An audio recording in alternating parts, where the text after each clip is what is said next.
we are getting to the end of the main module.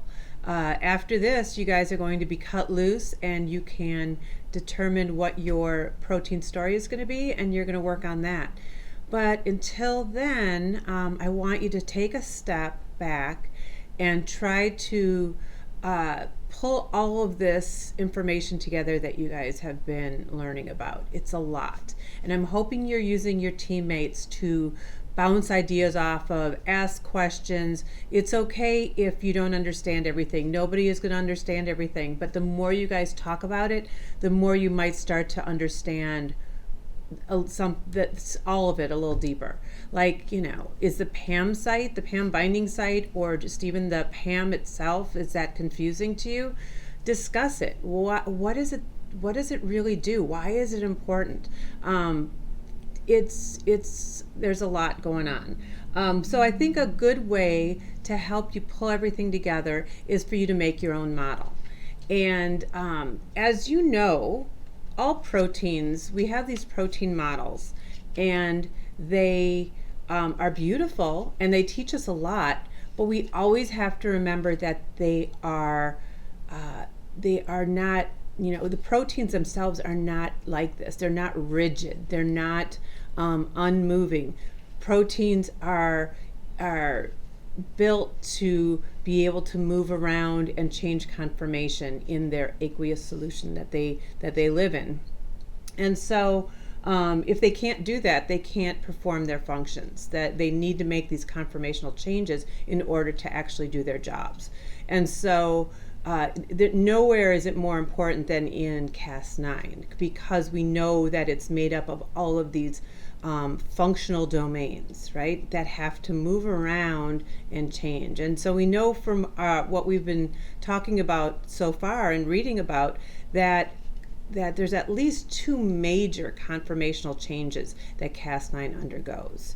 The first one is when it grabs onto that guide RNA, right? When it grabs onto the tracer stem loops and it places that spacer sequence in that central channel, that causes it to go from an inactive protein to one that is now an active surveillance complex that can go out and find that DNA that has that sequence, right? So that's one big conformational change. And then the other one is when it finds that perfect complementary sequence in an incoming virus, then it makes another conformational change so that those two endonuclease domains get into position so that they can cut at the right place, right? So they are the HNH and the RUVC endonuclease domains. And that's the blue one here and the green one here. And we know that they come in and they actually cut at the same place on the non-target and the target strands, right? Okay, so I want you guys to take all this information into mind and think about how you might want to find materials around your house or around your school and put together a model of Cas9 that kind of shows these different things. So I was playing with this, and again, you need to talk as a team and decide what are the parts of this system that you think need to be in a model, and how are you going to model that. So when I was thinking about this, I thought, to me, the main part of Cas9 is the guide RNA and how it sets up the guide RNA in order to bring in the DNA and be able to interrogate it and then cut it if necessary. And that all stems from these central channels that Cas9 has, right? Or these, I shouldn't say central, these two channels. There's a central channel, and that's where that spacer sequence lies, and that's where the DNA then comes in, the target DNA goes and tries to see if that's a match.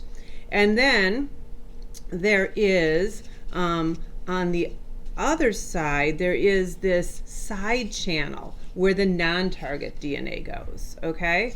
And so what I did to try to model that, because it's kind of hard to do, I thought, well, let me start with the channels, and then I'll build the domains around that, this Cas9 around it.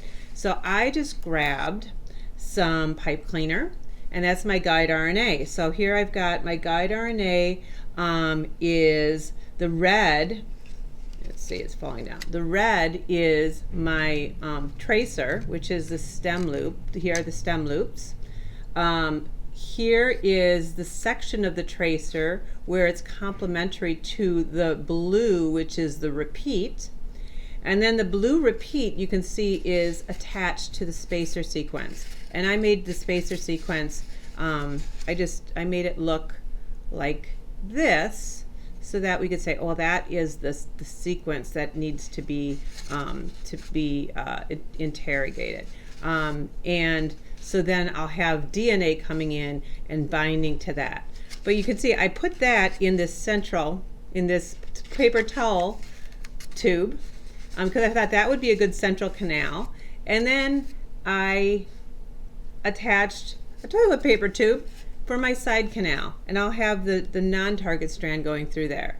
And then I can add domains, and I thought, well, let me find some like colorful cellophane paper just to try that out, because that's flexible. I can move that around. So let's say I want to put in the Pam Binding Site. We can say, well, that's the Pam Binding Site. The DNA is going to come and bind here and then open up into these two channels.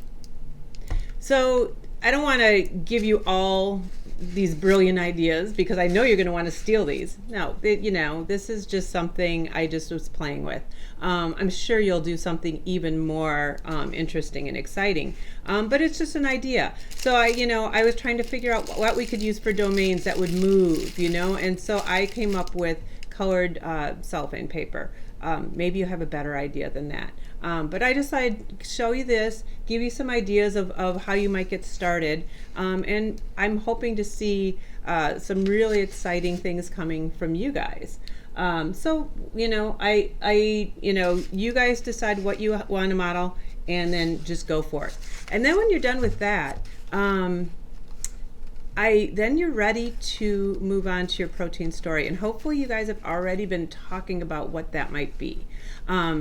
A lot of you might want to do technology. You might want to say, how have scientists taken this protein or similar proteins? It doesn't have to be Cas9, it can be the other proteins as well, the other Cases, because you know enough now to be able to understand how the other Cases work as well.